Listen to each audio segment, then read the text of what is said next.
Hey guys, welcome back to the shop. So next project up is a new cabinet to go up above the lathe. I had some scrap walnut laying around. The color match isn't great, but it's going to work just fine for shop furniture. The top and the bottom are going to be a little thicker. This started out as 5/4. It's currently at about 1 1/8, and then the sides will be 3/4 material. And we're actually going to rabbet those in the ends. And we're going to use screws this time just because we haven't done it. So something a little different. It would be easy to come in and match it with dovetails like I did in this one.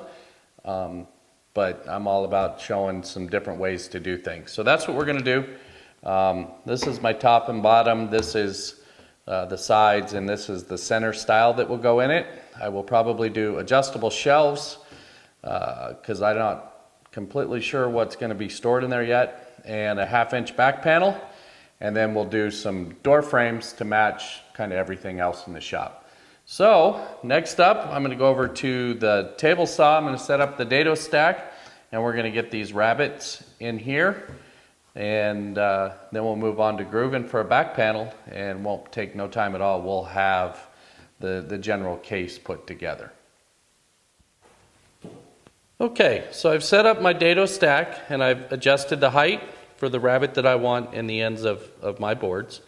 I put a stop block on here just for a measuring gauge so I don't get anything trapped between the workpiece and the fence and the blade. And I chose to use the panel sled just because I had more support out here for that. So all I'm going to do is make these cuts on each end of the top and the bottom, and then we'll move back over to the bench.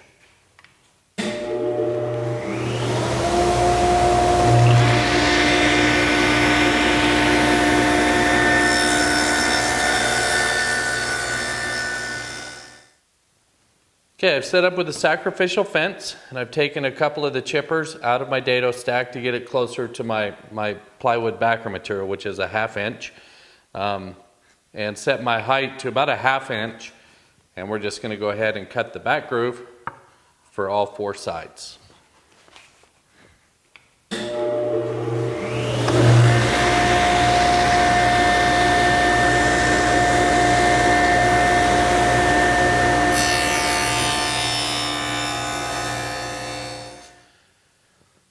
Okay, so apologies if my lines don't show up.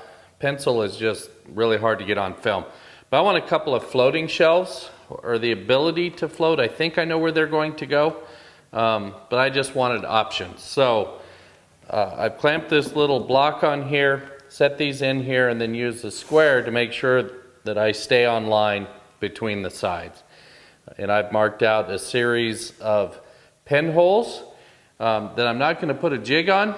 I'm just going to drill these by hand. There's just not that many of them.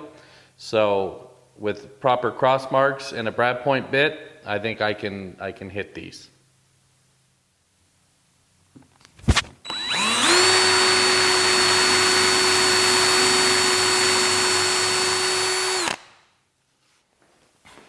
Okay, shelf pen's all in it. It's time to get the glue up done.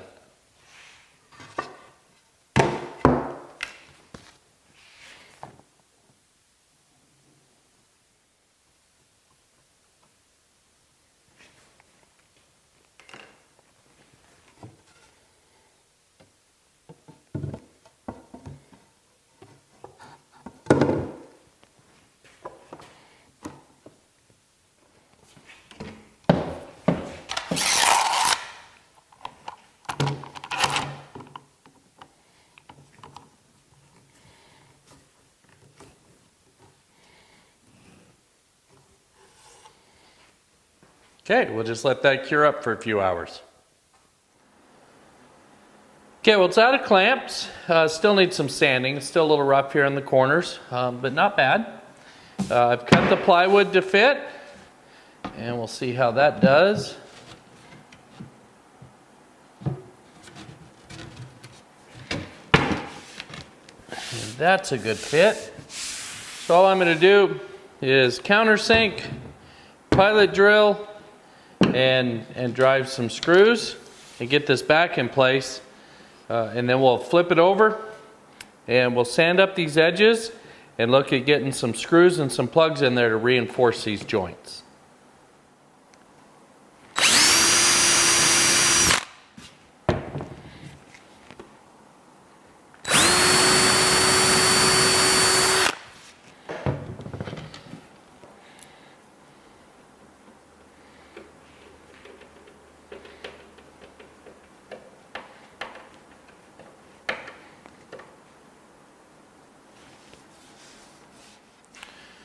Okay, so I've got a 3/8 plug cutter, and so that's what I'm going to use. I'm going to go ahead and recess these with the 3/8 bit, and then I'll pilot drill them all the way through, and we can drive screws from there.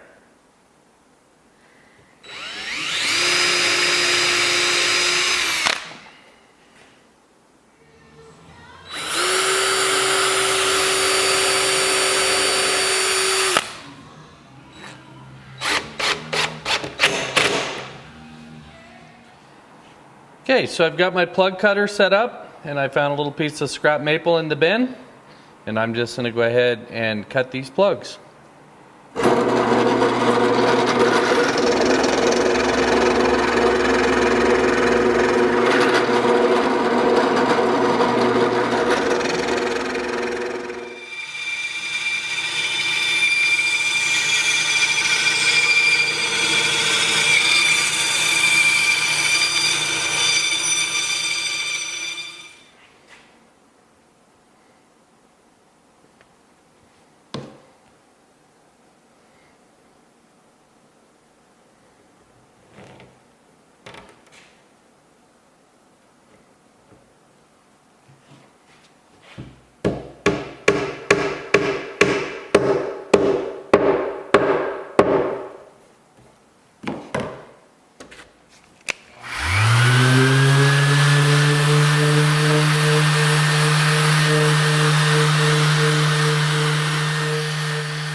Okay, so I roughed out some shelves to fit in the cabinet. Now these still need some work. I need to run them through the planer and get them flat, and there's also some knots in them.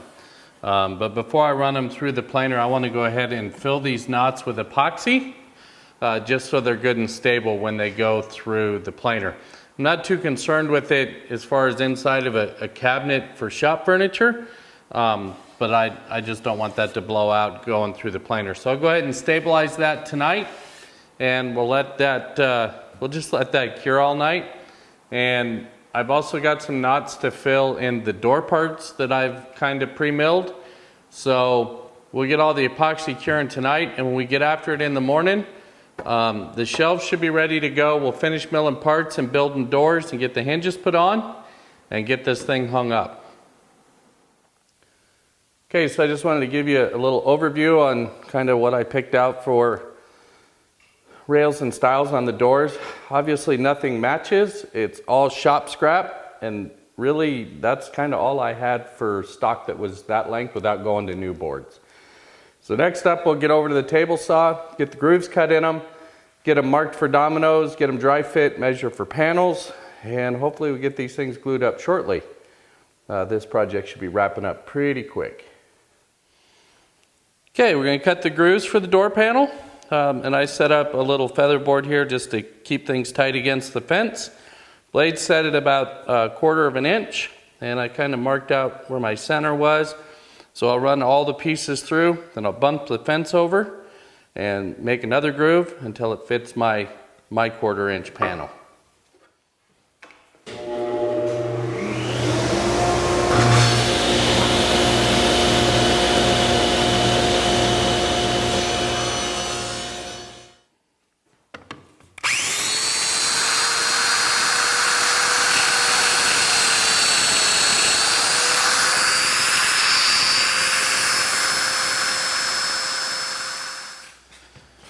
All right, so the dry fits all went good.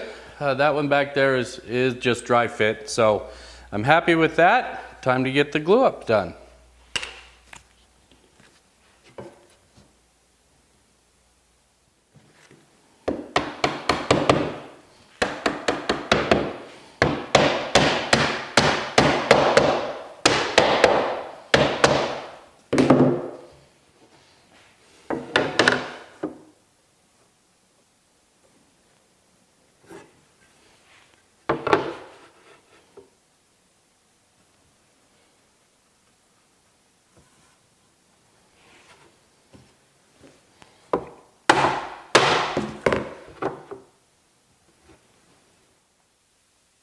Okay, so while I'm waiting for the glue to dry on the doors, I'm going to go ahead and get this all finished sanded and maybe a coat of armor seal on it. And I'm only going to sand to about 180, which is probably more than enough for shop furniture. Okay, so I really like this headache jig for doing Euro hinges. Just set the depth, and all three, the cup and the two pilot holes are all in the same jig. So all you got to do is drill them.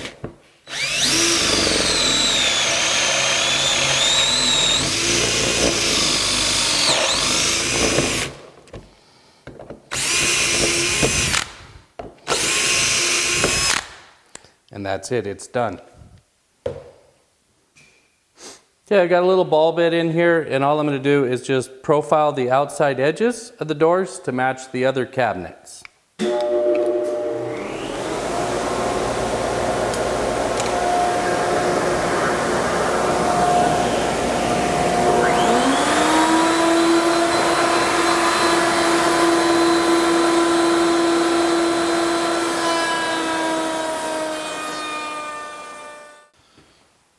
Okay, so there it is, guys. Pretty happy with how it turned out. It's a nice match. It adds some continuity here in the shop. It's just a pretty basic cabinet, no different than you would build a bathroom vanity or anything along those lines. It does have soft close hinges on it, but I'm not overly wild about these hinges. The soft close is cool, but they don't open more than a little over 90 degrees. So I may very well change those out to something that opens a little bit greater. I'm not sure. We'll see what the workflow drives. If I had to do things differently, I would probably do away with the center style and extend my doors out to where they met better in the middle. But I did the center style because that's the way the rest of the shop was done, and just to maintain that consistency. I know I didn't show it on camera, but the center style is just held in with a couple of pocket screws. It's just there to close up that gap and prevent dust from this getting into there. So that's going to wrap it up for this one, guys. I hope you got something out of it. If you have any questions, feel free to drop me an email. My email's in the show notes. There aren't any plans for this one. It's pretty much the same as the hand tool cabinet, just a little different dimensions and a little bit different joinery method on the side.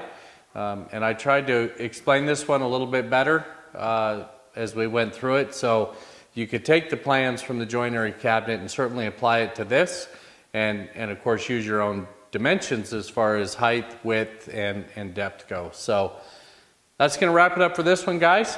And until next time, take care.